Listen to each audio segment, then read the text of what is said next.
A metallic crash split the silence, sharp, violent, wrong. I jerked awake, heart slamming against my ribs, unsure whether the sound had come from outside or inside the house. The clock read 2:14 a.m. My wife's side of the bed was empty. Again. I told myself not to panic. Not to think the worst. Not to think that. But the crash echoed in my skull as I moved through the dark hallway, every step crushing the hope I was trying to keep alive. I found her in the kitchen, slumped on the floor, the shattered remains of a glass scattered around her like ice. Her hand was pressed to her chest, her breath shallow. "Emma." I dropped beside her. "Talk to me, what happened?" Her eyes fluttered open, glazed with pain and something else, fear, guilt. I couldn't tell anymore. Every look she gave me felt like a riddle with an answer she didn't want me to know. "I'm fine," she whispered, though her body trembled. "Just dizzy. I didn't want to wake you." My throat tightened. "You haven't been sleeping. You're barely eating. And you disappear for hours." "Please," she interrupted, shutting her eyes. "Not now." Her refusal cut deeper than any explanation could have. I called an ambulance despite her protests, my fingers shaking as I dialed. She wouldn't meet my eyes, not even once, as we waited. I kept glancing at her phone on the counter, screen face down. A tiny red flag, but one I'd been tripping over for weeks. At the ER, they whisked her away for tests, leaving me in a plastic chair surrounded by antiseptic air and buzzing fluorescent lights. My mind churned. Every late-night work email. Every sudden shower when she came home smelling of unfamiliar cologne.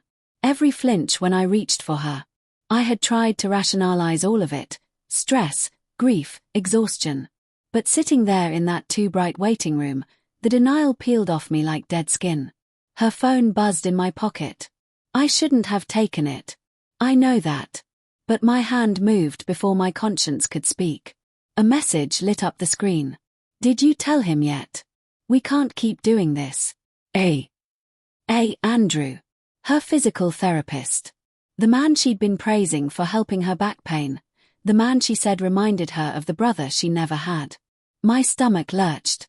Another message appeared. "I'm worried about you. Call me when you can." My hands went cold. My heart didn't just break, it detonated, sending shrapnel through everything I thought I knew. I scrolled, each message driving another nail into my chest. The emotional intimacy. The late-night confessions. The subtle lines crossing into territories they'd both pretended not to notice. But then I found the one that made my breath stop entirely. "I told you I'm ending it. I just need more time. He doesn't deserve to be hurt like this." Ending it. More time. She hadn't betrayed me tonight. She'd been trying to stop betraying me. A doctor finally approached. "She's stable, but we need to talk about her blood pressure. And the stress she's under." The guilt hit me so hard I had to grip the chair.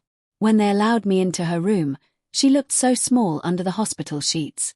Fragile in a way I'd never seen. Her voice cracked when she said, "You saw the messages." I nodded. "I was going to tell you," she whispered. "It was emotional, not physical.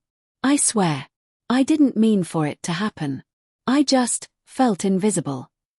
The confession should have shattered me. Instead, it hollowed me out. My anger collided with heartbreak, with love, with betrayal, with the unbearable truth that I had seen her slipping and done nothing but hope she'd stop falling on her own. I swallowed hard. "Why didn't you say something before he did?" Tears streaked her cheeks. "Because I didn't want to destroy us." Too late, I thought.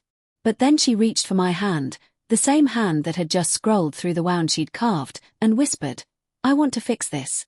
If you'll let me." I didn't answer. I couldn't.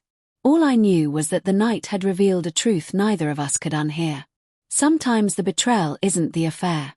Sometimes it's the silence that lets it grow.